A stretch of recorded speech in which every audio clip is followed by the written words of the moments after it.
What if I told you that right now, as you're listening to this, a 4-year-old boy is dying in a hospital bed while his father gambles away his life-saving treatment money in Vegas?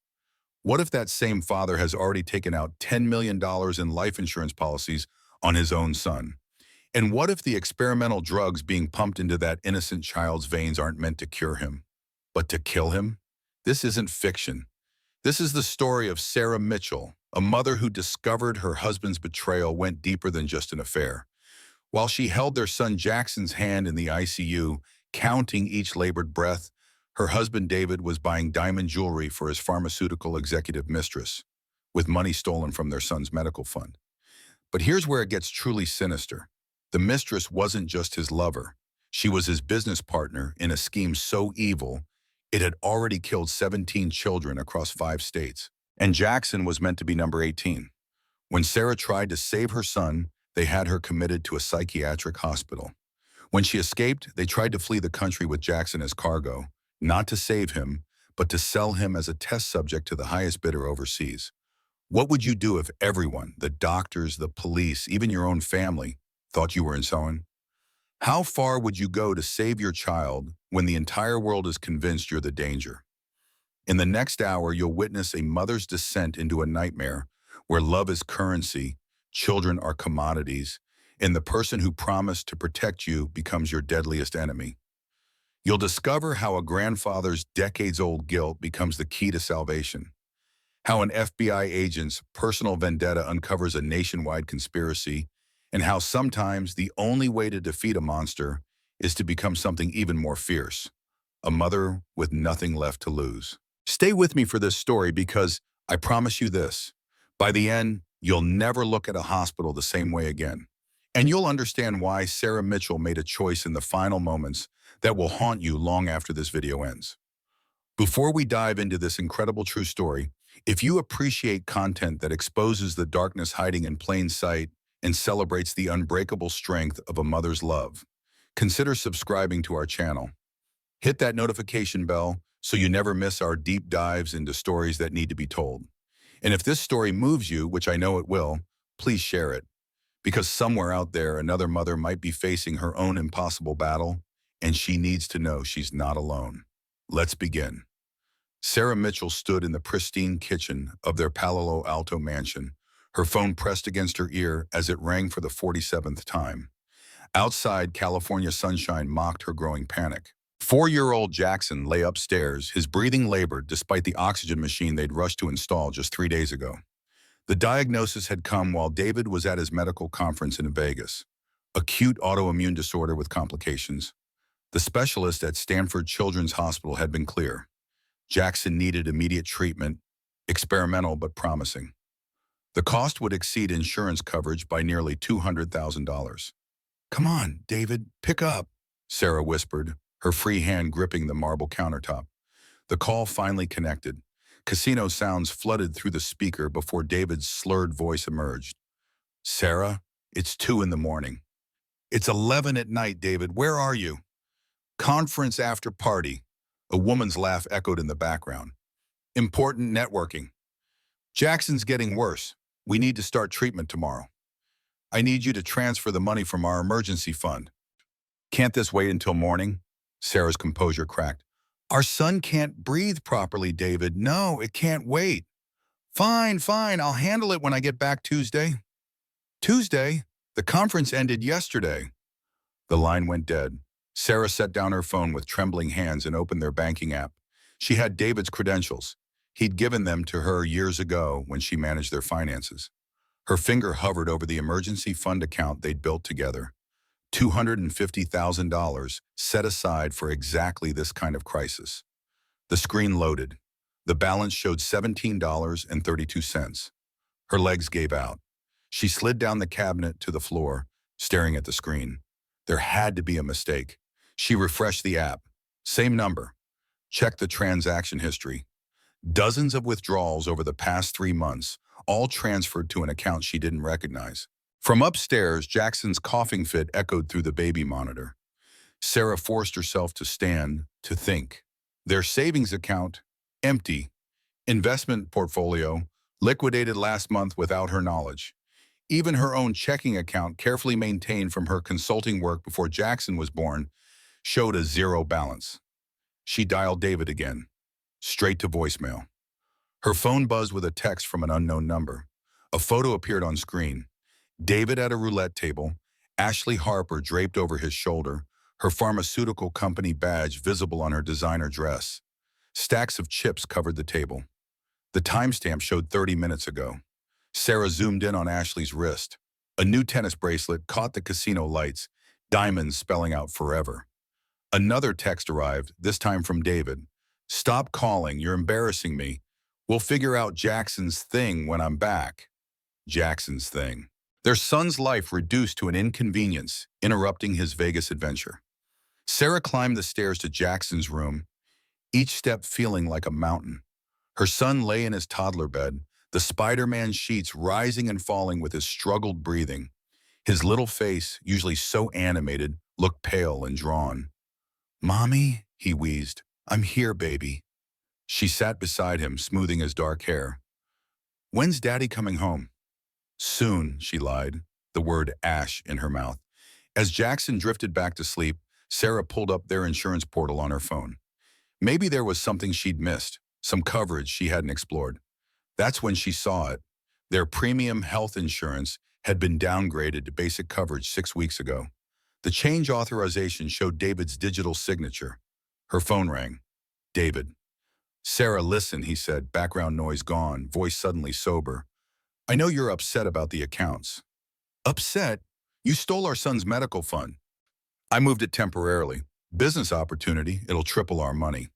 "What business opportunity requires you to be at a casino with Ashley Harper?" Silence, then. "You're being paranoid. Ashley's just helping with a pharmaceutical investment. This is for our future, for Jackson's college fund. Jackson needs that money now, not for college he might not live to see without treatment."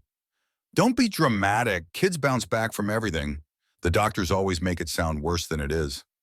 Sarah heard herself laugh, a sound she didn't recognize. "When did you become this person?" "I became the person keeping this family in the lifestyle you've grown accustomed to. That house, your car, Jackson's private preschool. I'd live in a cardboard box if it meant our son could breathe." "Well, maybe you'll get your wish," David snapped, "since you clearly don't appreciate anything I provide." The line went dead again. Sarah looked at Jackson, memorizing his face in the moonlight.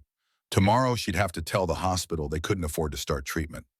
Tomorrow she'd have to beg for payment plans, charity care, anything. But tonight she held her son's hand and made a promise. "I'll find a way, baby. Mommy will find a way." Her phone lit up with one final message from the unknown number. This time a video. David at the casino ATM withdrawing the maximum cash advance from their last credit card. Sarah deleted the video and dialed a number she hadn't called in years. "Helen Foster."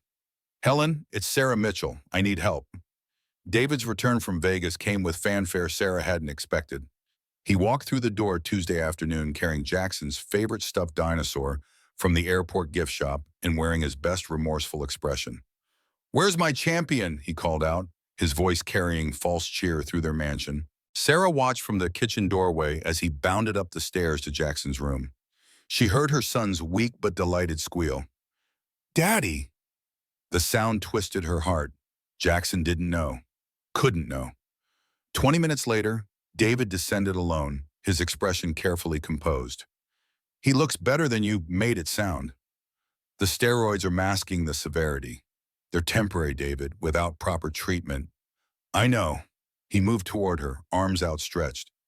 "Sarah, I'm sorry. Vegas was a mistake. The gambling, the drinking, I got carried away with the conference energy." She stepped back. "And Ashley Harper?"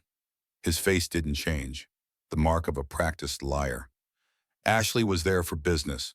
Her company's developing a new treatment that could help kids like Jackson. I was trying to get us early access." "By buying her diamond jewelry?" David's jaw tightened. "Who told you that?" "Does it matter? You emptied our accounts, David, everything." He ran his hand through his hair, a gesture she once found endearing. "Not everything. I have a plan. Mitchell Biotech stock is about to soar. The FDA approval we've been waiting for, it's coming through next week. I'll liquidate my shares and we'll have more than enough. You've been saying that for 3 months. This time is different. I have inside information. Sarah pulled out her phone, showing him an email from Stanford Children's Hospital. We have 72 hours to put down a $50,000 deposit, or they're giving Jackson's treatment slot to someone else. David took her hands, his wedding ring catching the light. She noticed it looked newly polished. Trust me, I'll handle this. Call my father if you need to, but I'll have the money by Friday. Your father, David, he's dying of cancer. He'd want to help his grandson. The callousness of it made her stomach turn, but she had no choice. That afternoon, she drove to Robert Mitchell's estate in Marin County. The retired federal judge looked frailer than when she'd last seen him at Christmas, but his eyes remained sharp. Sarah, he said from his library chair, setting aside legal briefs, you look like you haven't slept in days. She told him everything. The emptied accounts, Jackson's diagnosis, David's promises. Robert listened without interruption, his expression darkening with each revelation. How much do you need, he asked finally. $50,000 for the deposit, $200,000 total for the full treatment. Robert stood slowly, moving to his desk. I'll write you a check now, the full amount. Robert, I can't.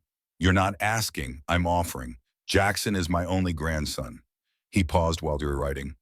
Sarah, has David ever mentioned his first engagement? Sarah frowned. First engagement? No. Her name was Caroline, sweet girl, a teacher. She died in a car accident 3 years before he met you. Robert's pen stopped moving. Only it wasn't exactly an accident. She'd been drinking. And the reason she'd been drinking was that she'd just discovered David had been having an affair with her best friend. The room seemed to tilt. Why are you telling me this? Because patterns repeat. He handed her the check. Cash this immediately. Don't tell David until it's done. Sarah left with the check in a growing sense of dread. She deposited it at the bank, confirmed the funds were available, and scheduled Jackson's treatment to begin Monday. That evening, David was unusually attentive. He cooked dinner, helped with Jackson's medications, even read him a bedtime story. Sarah watched it all with new eyes, seeing performance where she once saw love. Her phone buzzed. Helen Foster. Found something? Can't discuss over phone. Meet tomorrow? David glanced over. Who's texting so late? Just the hospital confirming Monday's appointment.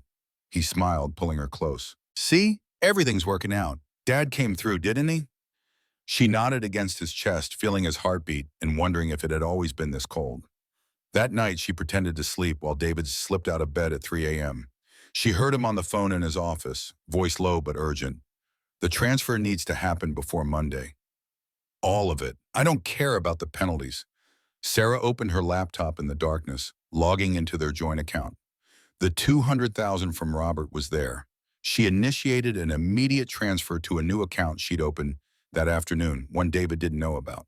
The transfer would complete by morning. Whatever David was planning, he'd find empty accounts. Her phone lit up with an alert from their home security system. David was in the garage loading suitcases into his car. Not his Tesla, but the older BMW they rarely used.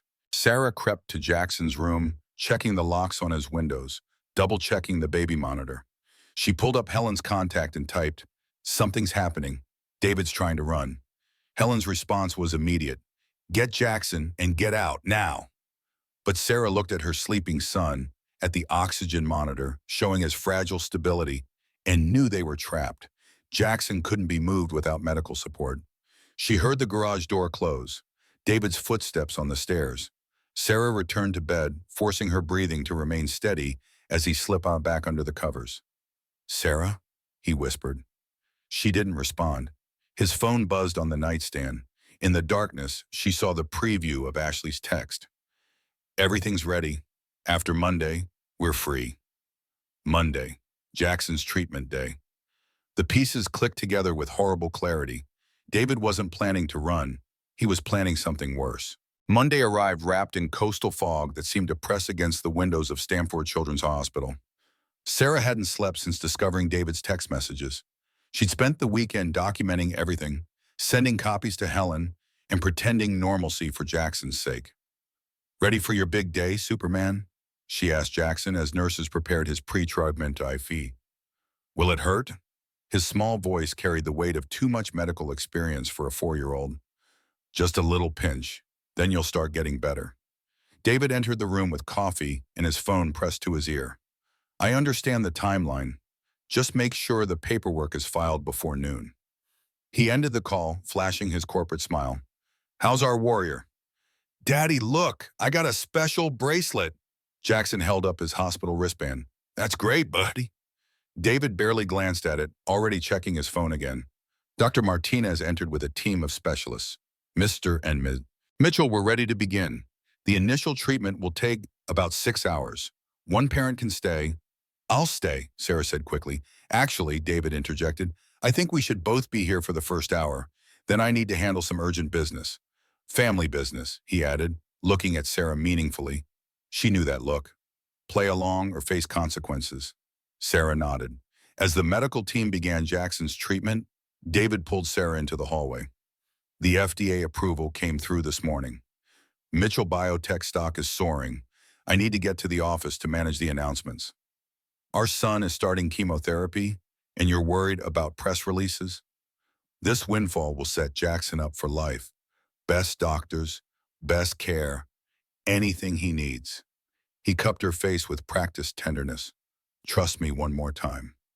Sarah watched him leave, then called Helen. He's gone. Said something about FDA approval. There is no FDA approval, Helen said. I checked. Mitchell Biotech's application was rejected Friday afternoon. He's lying. Sarah, I'm sending you something. Check your email. Sarah opened the attachment. Screenshots of David's emails with Ashley Harper, dated 3 weeks ago. The subject line, Project Clean Slate. She read with growing horror. David had taken out a $5 million life insurance policy on Jackson 6 months ago. The policy had a specific clause. It paid double for certain medical conditions, including fatal reactions to experimental treatments. Her phone rang. Her mother. Sarah, honey, the strangest thing, a man from the bank just called about our house. Something about a lien? What? Mom, what exactly did they say?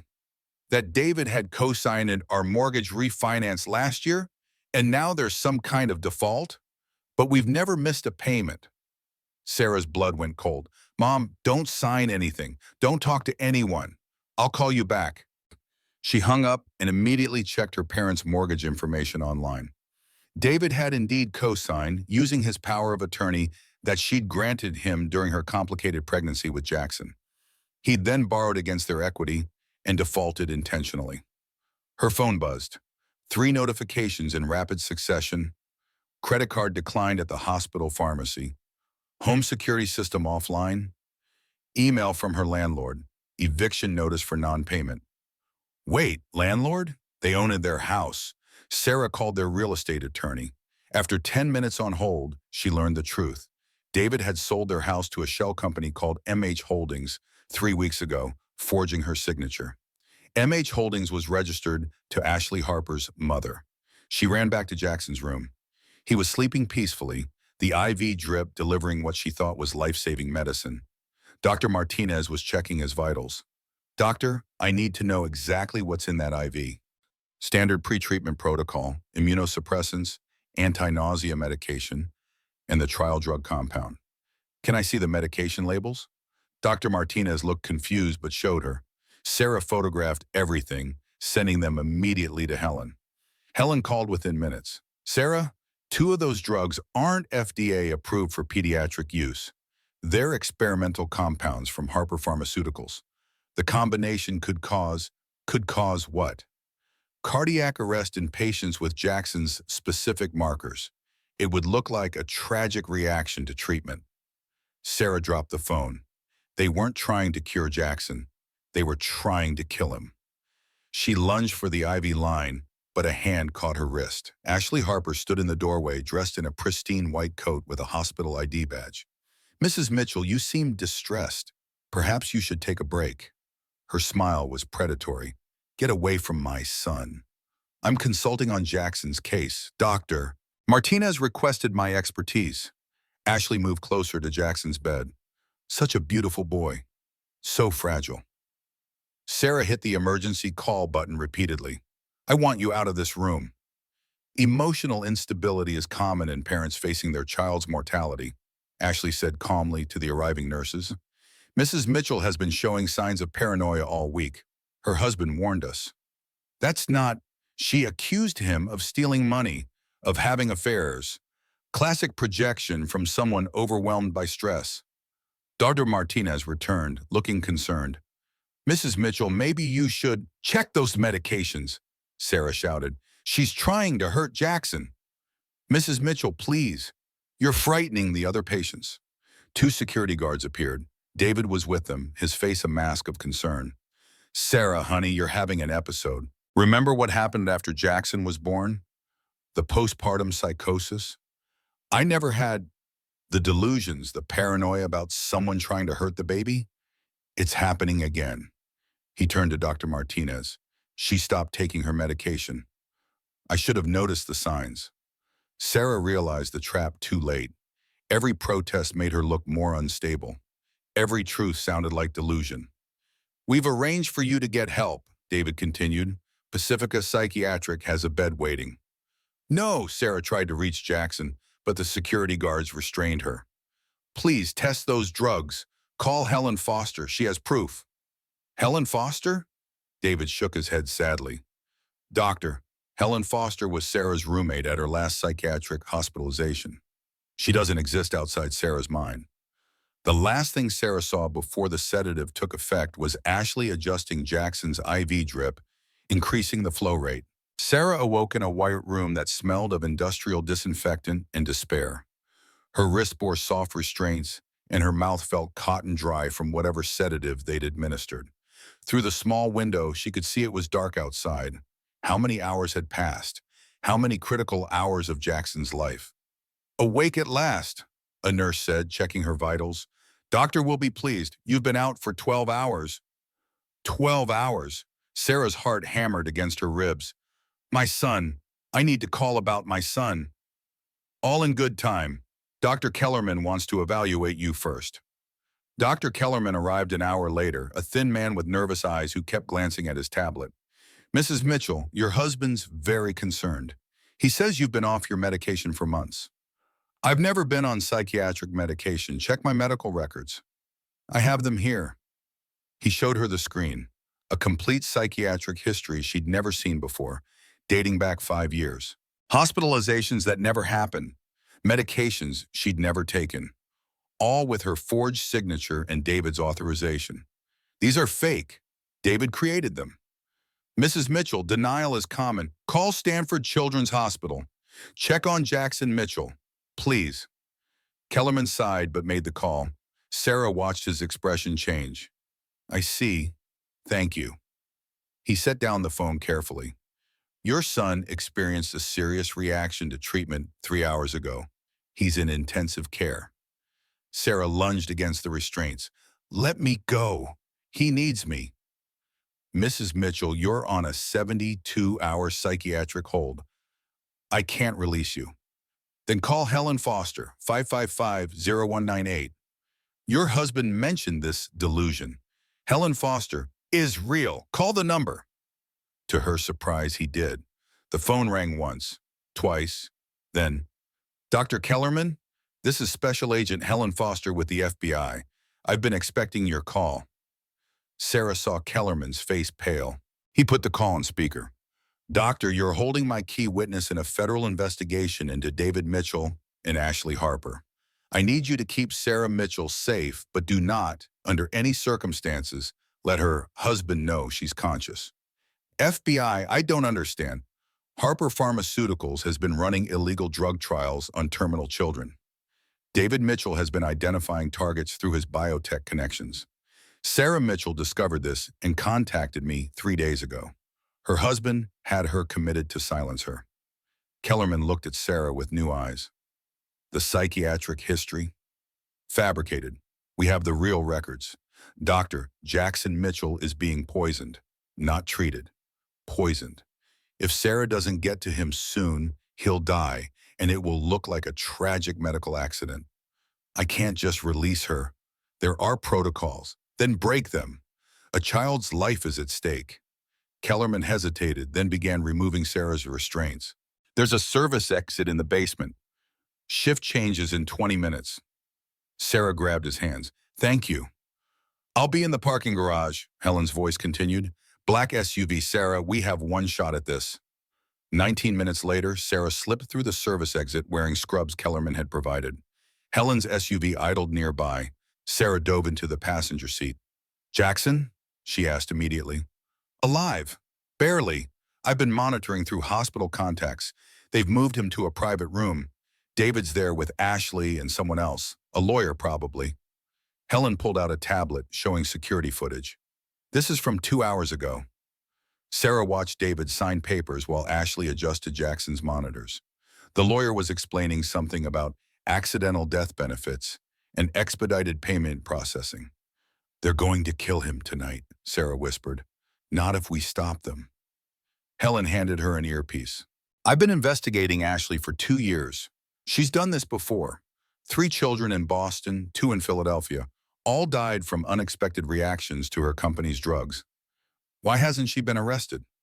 No proof, until now. Helen pulled up another screen. Remember the teddy bear camera you installed in Jackson's room last month? Sarah had forgotten. She'd put it there to watch Jackson when she was in another room. It's still recording? Every second, including David and Ashley discussing the murder plan yesterday. Helen played the audio, David's voice. How long after the final dose? Ashley. 6 hours. It'll look like organ failure from the underlying condition.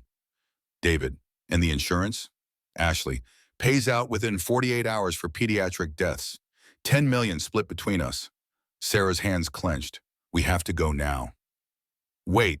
Helen handed her a small vial. From my contact at the FDA. It's the antidote to what they've been giving Jackson. One injection could save his life, but timing is critical. They drove toward Stanford, but Helen took an unexpected turn. Where are we going? Change of plans. They moved Jackson. Helen showed her a text. Private medical facility in Redwood City. Ashley's company owns it. Sarah's phone, which Helen had retrieved, buzzed with a message from David. If you want to say goodbye to Jackson, come alone to Bayside Medical. You have 1 hour. It's a trap, Helen said. I don't care. Jackson needs that antidote. Helen pulled over. Sarah, I need to tell you something. This isn't my first time dealing with David. Sarah turned to stare at her. Caroline, his first fiancée? She was my sister. The revelation hit Sarah like ice water. Your sister? The one who died? The one David killed. I could never prove it. He made her look unstable, just like he's doing to you. She called me that night, terrified, saying David had done something to her car. The police found brake fluid on his clothes, but he claimed he'd been trying to help her with car trouble earlier. Not enough evidence to prosecute. And you've been hunting him since, bro. When I heard he'd remarried, had a child, I tried to warn you. But you seemed so happy. Then 3 weeks ago, you called me. Sarah remembered now. The strange email she'd received with evidence of David's affairs. Signed only Orican, someone who cares. It had prompted her to start digging. That was you. Helen nodded. I'm sorry I couldn't save Caroline. I won't fail Jackson. They arrived at Bayside Medical, a small facility that looked more like an abandoned office building. Only a few windows showed light. FBI backup is 15 minutes out, Helen said. But Jackson might not have 15 minutes. Sarah took the antidote vial. Then I go now. Sarah, but she was already out of the car, running toward her son. The elevator to the 3rd floor felt like a descent into hell. Sarah clutched the antidote vial in her pocket, its small weight her only anchor to hope. The hallway stretched before her, fluorescent lights flickering like a horror movie set. Room 312 was at the end. She pushed open the door to find a scene that stopped her heart. Jackson lay still, too still, on the bed. David sat beside him, holding his hand with mock tenderness. Ashley stood by the IV stand, a syringe in her hand. Right on time, David said without looking up. We were just saying goodbye. Step away from him. Sarah's voice came out stronger than she felt. Ashley laughed. Or what? You'll call the police? The FBI? Oh, wait, you can't. You're an escaped psychiatric patient who's been threatening her family.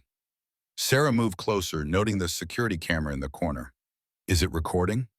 Everything, David confirmed. How a delusional mother broke in here, attacked medical staff, and tragically caused her son's death by interfering with his treatment. Like Caroline's death was tragic? David's face darkened. Don't. Brake fluid on your clothes, David. She knew about Ashley, didn't she? Knew you were planning to leave her. Carolyn was unstable. Caroline was Helen Foster's sister. The silence that followed was electric. Ashley's hand trembled slightly. You're lying, David said, but uncertainty crept into his voice. Helen's been investigating you for 3 years. She has everything. The other children Ashley's killed, the insurance fraud. Your father knows too. My father's dying. Your father's been documenting everything. Why do you think he's been calling me? Checking on Jackson. He's been building a case. David stood, his mask finally cracking. It doesn't matter. Jackson's already received the final dose. In about 10 minutes, his heart will stop. There's no antidote. Sarah pulled out the vial. Actually, there is.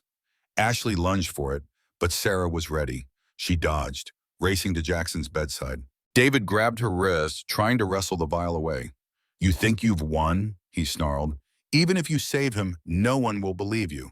I've spent months building your psychiatric history. Every doctor, every nurse thinks you're insane.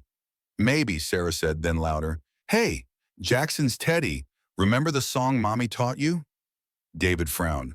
What are you? The itsy bitsy spider went up the water spout, Sarah sang, staring directly at the teddy bear on the shelf, its hidden camera recording everything.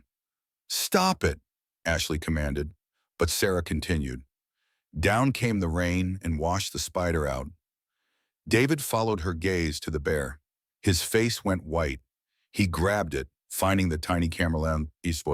It's been recording everything, Sarah said.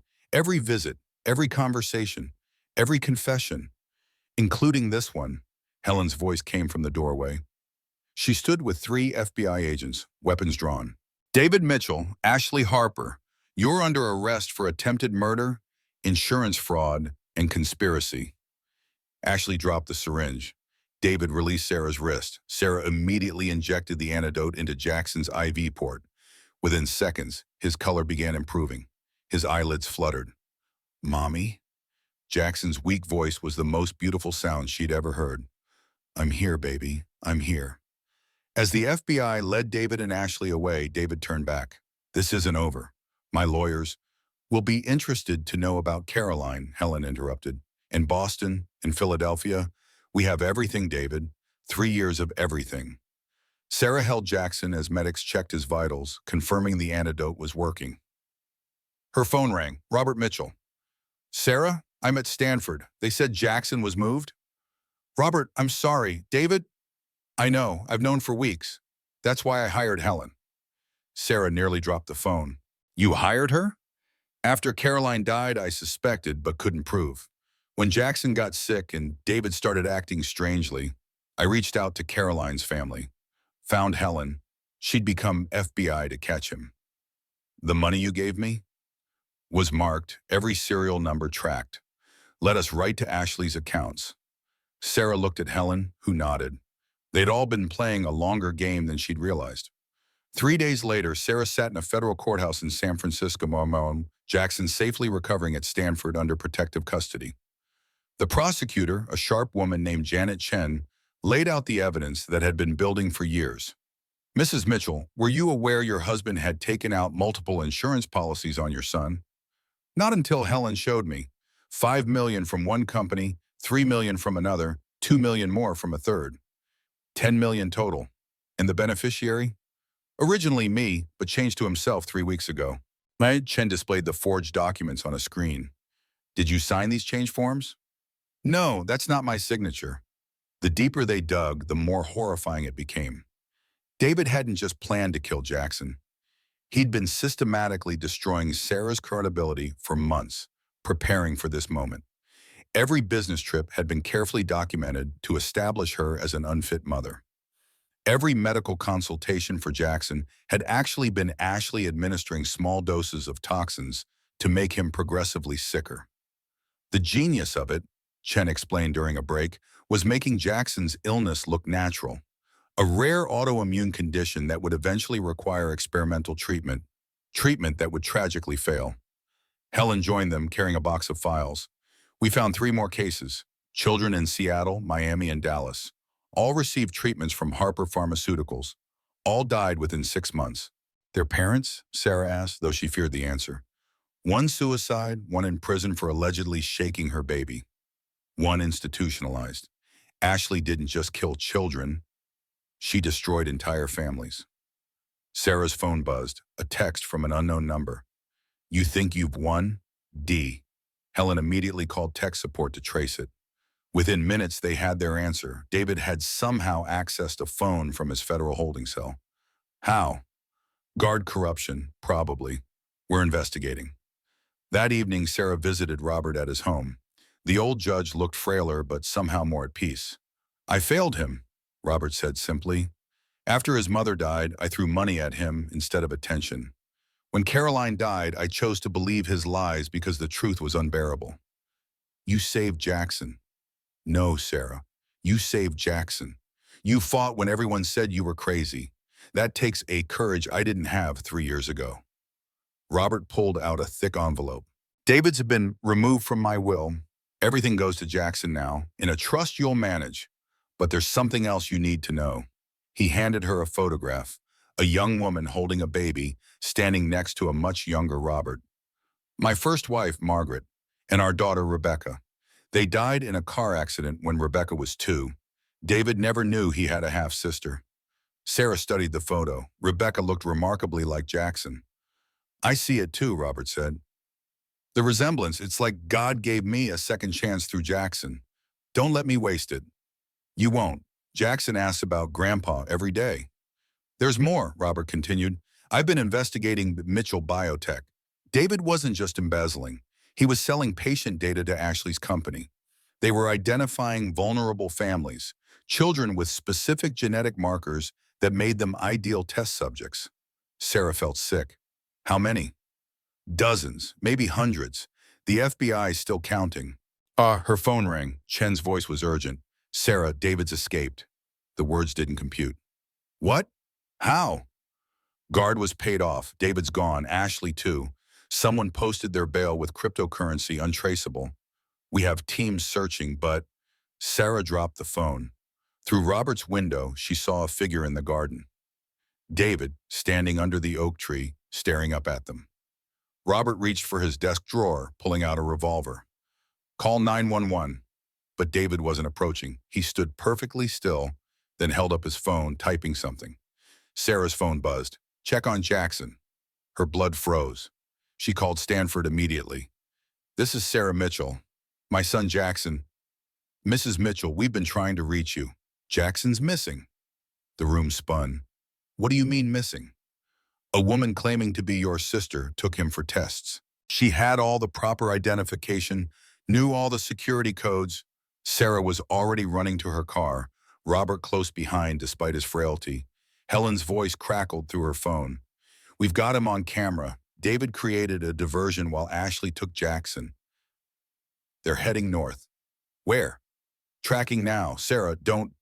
But Sarah was already driving, Robert navigating from the passenger seat. His phone rang. Dad? David's voice filled the car through speaker. Did you really think you could replace me with him? David, please, Robert said. He's your son. He's my insurance policy. $10 million of freedom. Ashley has a buyer overseas. Experimental subjects bring premium prices. Sarah nearly drove off the road. You're selling him? I'm recouping my losses. You cost me everything, Sarah. My company, my reputation, my future. Jackson's the only asset I have left. He's not an asset. He's a child. Your child. David laughed. Sentiment is expensive. Ashley taught me that. We're entrepreneurs, Sarah. We identify opportunities and capitalize on them. Like you capitalized on Caroline's death? Silence. Then, Caroline was weak, like you, like Jackson. The weak exist to serve the strong. Robert spoke quietly. Your mother would be ashamed. My mother died giving birth to me. I never had a mother. You had Margaret. David's voice faltered. What? Your half-sister Rebecca, my first family. They died when you were 2. You don't remember, but Margaret raised you for 2 years. She loved you like her own. You're lying. Check your birth certificate, David, the real one. Margaret Mitchell is listed as your mother. I adopted you after my first wife died. Married your birth mother later. But Margaret was the only mother you knew. The silence stretched. Then David's voice smaller. She sang to me. Every night, you are my sunshine. You'd cry if she didn't. Sarah heard something break in David's voice. She left me. She died, David, in an accident. Not by choice. Everyone leaves, David said, his voice hardening again. Ashley's right. Love is just chemical manipulation. Jackson's better off without it. The line went dead. Helen's voice came through. Got them. Private airfield in Petaluma. Plane leaves in 30 minutes. Sarah floored it, taking the exit at dangerous speed.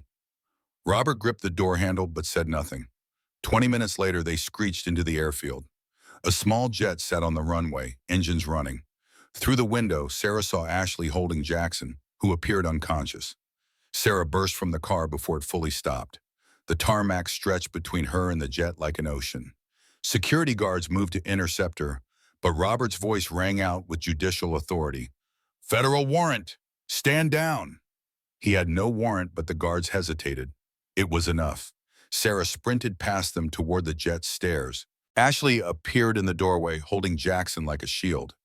One more step and I inject him, Ashley said, holding a syringe to Jackson's neck.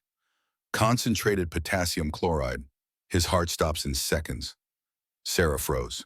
Ashley, please. You're not a monster. Aren't I? Ashley laughed bitterly. Do you know what it's like to grow up in foster care? To watch rich kids get experimental treatments while poor kids die? I'm just leveling the playing field. By killing children? By advancing medicine. Every child who died contributed to research that will save thousands. That's what you tell yourself? David appeared behind Ashley. It's what we know. Progress requires sacrifice. Then sacrifice yourself, Robert said, approaching slowly. If you believe so strongly, test on yourself. The young recover better, Ashley said. It's simple biology. It's murder, Helen's voice came from behind. She and 6 FBI agents had surrounded the plane. Engines off, now! Ashley pressed the syringe closer to Jackson's skin. A bead of blood appeared. I'll do it. No, you won't, Sarah said, understanding flooding through her. Because you need him alive. The buyer wants living subjects, not corpses. Kill him, and you get nothing. Ashley's hand shook. I'll find another child with Jackson's specific genetic markers? The ones that make him valuable? You said it yourself, he's 1 in a million. David stepped forward. Ashley, put the syringe down. Shut up, David. This is your fault. Your stupid sentimentality ruined everything. My fault? David's face darkened. You're the one who got sloppy in Philadelphia. As they argued, Sarah inched closer. Jackson's eyes fluttered open briefly. He saw her and tried to speak. Mommy, he whispered. The word cut through everything. Ashley looked down at him, and for a moment, Sarah saw something human flicker in her eyes. My mother sold me when I was 6, Ashley said quietly. To men who said they were doctors, they weren't. Ashley, Sarah said gently, I'm sorry, no child should experience that. They said it was for the greater good, that my pain would help other children. They lied. So why are you doing the same thing? Ashley's grip on the syringe loosened slightly. Because if I control it, I can make it mean something. Or you can stop it right now. Be the person 6-year-old Ashley needed. For a moment, the world balanced on a knife's edge. Then David grabbed for Jackson. Enough of this. Ashley reacted instinctively, the syringe swinging toward David. He jerked back, stumbling down the jet's stairs. In that instant of chaos, Sarah lunged forward, grabbing Jackson while Helen's team moved in. The syringe fell from Ashley's hand, shattering on the tarmac. She didn't resist as agents cuffed her. She looked broken, younger suddenly, like the child she'd never been allowed to be. David tried to run, but didn't get far. Robert stood in his path, the old judge still commanding despite his illness. You're not my father. David spat. No, Robert said sadly. A father would have seen what you were becoming and stopped it. I failed you, David, but I won't fail Jackson. As the FBI led David and Ashley away, David turned back one last time. Sarah, you've destroyed everything. No, David, you destroyed everything. I just survived it. Jackson clung to Sarah's neck, very much alive and breathing on his own. Mommy, can we go home? Sarah looked at their house in the distance, the house David had sold, the life he'd demolished. We'll make a new home, baby. A better one. Helen approached, holstering her weapon. The buyer's been arrested too. International trafficking ring. You two just helped us close a 5-year investigation. What happens to Ashley? She'll testify against the ring in exchange for reduced charges, 25 years instead of life. And David? Multiple life sentences. No parole. Sarah felt no satisfaction, only exhaustion. It's over. Not quite, Robert said. He pulled out his phone, showing a bank alert. David had one more surprise. He transferred Mitchell Biotech's research to a competitor this morning. The company's worthless now. Sarah's heart sank. The fortune Robert had promised Jackson was gone. However, Robert continued with a small smile, I anticipated this. I've been quietly buying shares in that competitor for weeks. As of an hour ago, I own controlling interest. The patents, the research, everything David tried to steal now belongs to Jackson's trust. Robert, I don't know what to say. Say you'll help me use it correctly. Create that foundation you mentioned. Help children who really need it. Sarah nodded, tears flowing freely. Yes. 2 weeks passed in a blur of legal proceedings and medical appointments. Jackson grew stronger each day, the toxins finally leaving his system. Sarah had moved them into a small apartment in Palo Alto, refusing Robert's offer of his mansion. They needed to rebuild on their own terms. The trial preparations revealed the full scope of David and Ashley's crimes. Chen called Sarah daily with updates, each more horrifying than the last. We found Ashley's lab, Chen said during one call, hidden in a Harper Pharmaceuticals subsidiary. The evidence there, Sarah, it's going to put away dozens of executives. How did no one notice? They did. Whistleblowers kept disappearing. We found 3 bodies so far. Sarah set down her coffee, nausea rising. Ashley killed whistleblowers? David did. We have proof. He was the cleanup crew. Ashley identified threats. David eliminated them. Caroline wasn't his first. No, she was his 4th that we know of. That evening, Sarah received an unexpected visitor. Beatrice Mitchell, David's mother, stood at her apartment door. The woman who'd been cold and distant throughout Jackson's illness looked broken. May I come in? Sarah hesitated, then stepped around. Beatrice entered, her usual designer clothes replaced with simple black.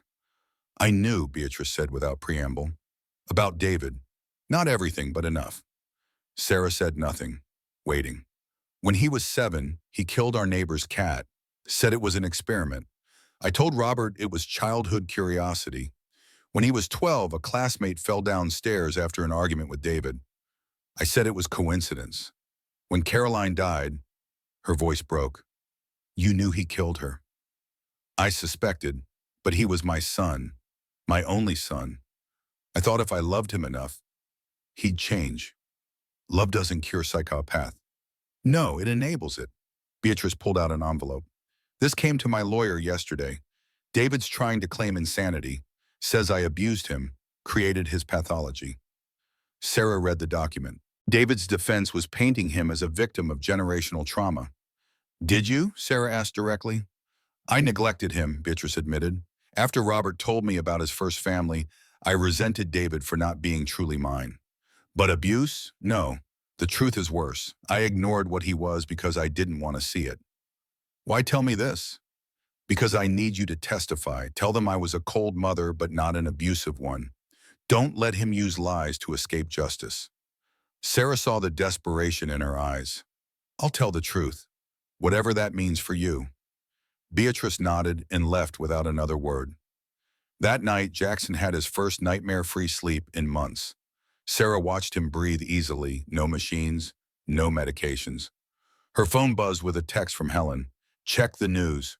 Sarah turned on her laptop. The headline made her gasp. Mitchell biotech whistleblower found dead in federal protection. She called Helen immediately. Who? Marcus Chen. He was going to testify about the company's illegal human trials. Found hanging in his safe house. Suicide? Staged. David still has people on the outside. Sarah, you and Jackson need protection. We have it. Not enough. There's something else. We found David's real financials. He has millions hidden offshore we can't touch. He's using it to fund operations from prison. Sarah looked at Jackson, sleeping peacefully. Then we disappear. That's not living, Sarah. Neither is constantly looking over our shoulders. A knock at the door interrupted them. Sarah peered through the peephole. A delivery man with a package. I didn't order anything. Package for Jackson Mitchell. Signature required. Something felt wrong. Sarah didn't open the door. Leave it outside. I need a signature. Leave it or take it back.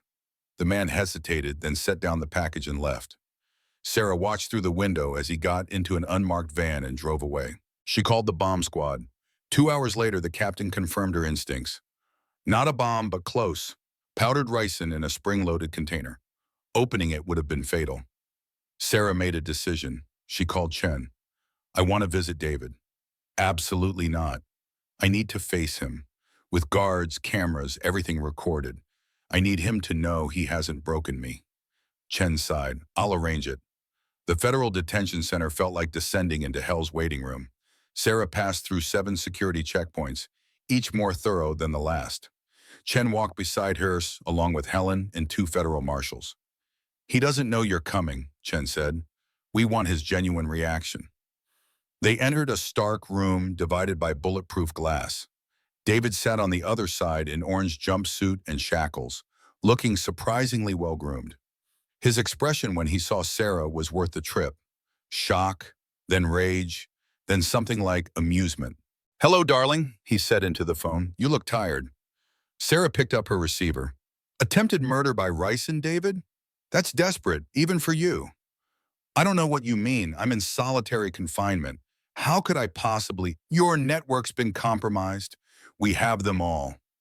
David's smile didn't waver. Do you? All of them? Are you certain? Marcus Chen is dead because of you. Marcus Chen is dead because he was weak, like you'll be when, eventually. Sarah leaned forward. I came here to tell you something. Jackson's thriving.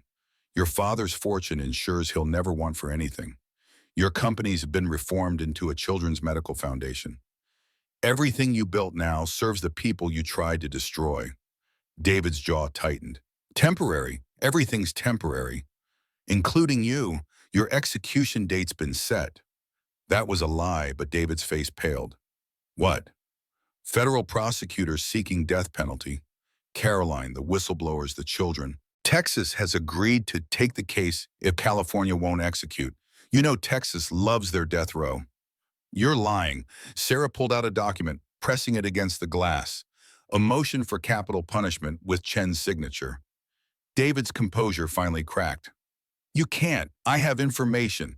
I can trade. Ashley already traded, gave us everything. You have nothing left to bargain with. I have money, millions hidden. In accounts we've frozen, Singapore, Cayman Islands, Switzerland, we have them all. That was partly true. They'd found most, but not all. David's hands trembled. Jackson's my son. You can't. Jackson doesn't know you exist. I've told him his father died, which is true in every way that matters. David lunged at the glass. Guards restrained him as he screamed, He'll know. I'll make sure he knows what you are, what you did. Sarah stood calmly. What I did was save our son from his monster of a father. Goodbye, David. As she walked away, David's shouts echoed. This isn't over. You hear me? I'll destroy you from hell if I have to.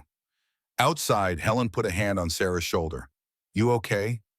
Actually, yes. Seeing him like that, trapped, powerless, it's closure. Chen's phone rang. She answered, her face growing grave. Ashley Harper's dead. Sarah stopped walking. What? How? Suicide, real this time. Left a note confessing everything. Named 17 more victims we didn't know about. Helen whistled low. She couldn't live with it. Or couldn't live in it. Why, Chen corrected. David won't last either. His type never does well in isolation. 2 days later, Chen's prediction nearly came true. David attempted suicide but was resuscitated. He was placed on 24-hour watch, denied even the escape of death. Sarah received one final letter from him, somehow smuggled out. Sarah, you think you've won, but Jackson carries my genetics. One day he'll show his true nature. When he does, remember,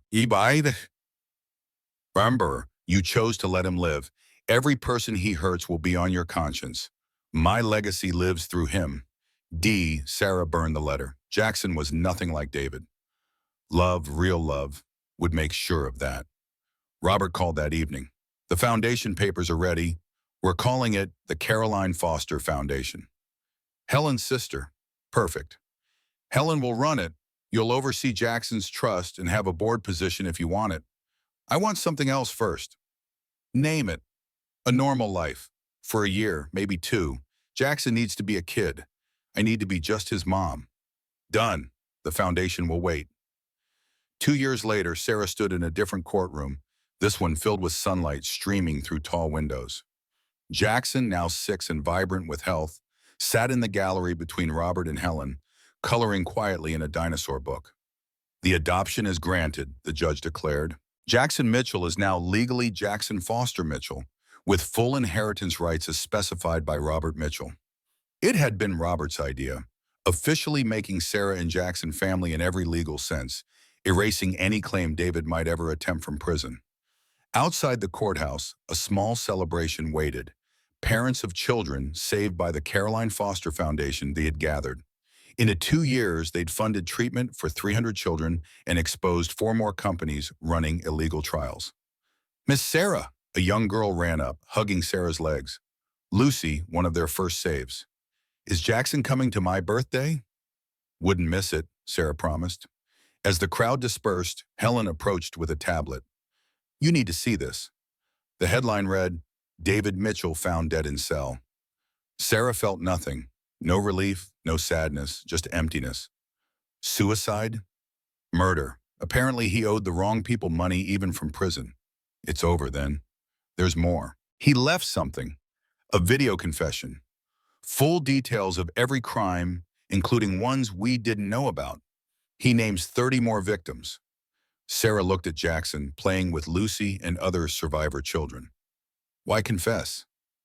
The video's timestamp is from last week. Before he knew someone wanted him dead, I think he was planning to use it as leverage for a deal. Robert joined them, reading over their shoulders. His cancer was in remission. Modern medicine giving him time David had tried to steal. Let the dead bury the dead, he said quietly. We have the living to tend to. That evening, Sarah tucked Jackson into bed in their modest but warm apartment. The millions in his trust would wait until he was old enough to use them wisely. Mom, tell me about Dad again. Sarah had crafted this story carefully with her therapist. Your father got very sick in his mind. It made him do bad things, but before he got sick, he helped create you, and you're the best thing in my world. Is his sickness in me? The question she dreaded. No, baby. You have his smart brain, but my big heart. That makes you special, not sick. Jackson seemed satisfied. Can Helen come to dinner tomorrow? Of course. And Grandpa Robert? Him too. Good. I like our family. Our family. Chosen, fought for, earned through fire. After Jackson fell asleep, Sarah sat on her tiny balcony looking at the stars. Her phone buzzed with a message from an unknown number. Her blood chilled. Then she read it. Mrs. Mitchell, I'm David's cellmate from before he died. He asked me to tell you something if anything happened to him. He said, tell Sarah she was right. Abe was the monster. Don't let Jackson become me. I thought you should know. He seemed human at the end. Sarah deleted the message. David's last manipulation or genuine moment of clarity? She'd never know. It didn't matter. Helen appeared with 2 glasses of wine, having used her spare key. Big thoughts. Just gratitude. You gave up everything to catch him. I got my sister justice. That's not giving up. It's gaining peace, Mama. They sat in comfortable silence. Two women who'd walked through hell and emerged scarred, but whole. The foundation got a donation today, Helen said. Anonymous. $50 million. Sarah raised an eyebrow. Anonymous? Traced back to offshore accounts. David's hidden money somehow redirected. The donor note said, for the children who deserved better fathers. Sarah thought of Ashley, dead by her own hand. Had she managed one good deed before the end? Or was there another player they'd never identified? We'll never know, will we? Does it matter? 50 million saves a lot of kids. Jackson coughed in his sleep, a normal cough that once would have terrified Sarah. Now she simply listened, smiled when it stopped, and returned to her wine. I'm thinking of going back to school, Sarah said. Law degree. Chen thinks I'd make a good prosecutor. You would. David created a warrior. Might as well use it. As midnight approached, Helen stood to leave. Sarah, can I tell you something? Always. Carolyn would have loved you. You're the sister she should have had. Sarah hugged her tight. She has you. That's enough. After Helen left, Sarah checked on Jackson one more time. He'd kicked off his blankets, arms spread wide in fearless sleep. She covered him gently, kissing his forehead. In his hand, clutched tight, was a photo from court today. Their new family, Sarah, Jackson, Robert, and Helen. No shadows in the frame, no monsters lurking. Just love, hard-won and honest. Sarah returned to her room and opened her laptop. A message waited from Chen. Bar exam prep course starts Monday. See you there. She smiled, typing back, see you there. The past was gone. David was gone. The fear was fading. Tomorrow, Jackson had a play date. Next week, kindergarten started. Next month, the Foundation's annual gala. Life. Real, messy, beautiful life. They'd earned every minute of it. As Sarah drifted to sleep, she thought she heard David's voice one last time, faint as a whisper. You won. No, she said to the darkness. We survived. And in the morning, they'd do what survivors do. They'd live. The Harvard Law graduation ceremony buzzed with pride and accomplishment. Sarah Foster Mitchell adjusted her cap, scanning the crowd for familiar faces. There, Jackson, now 16, tall and brilliant, cheering louder than anyone. Robert, 80 but sharp, tears in his eyes. Helen, graying but graceful, recording everything.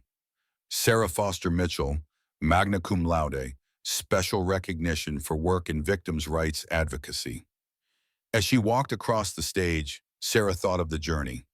3 years of night school while raising Jackson. Countless hours studying while he did homework beside her.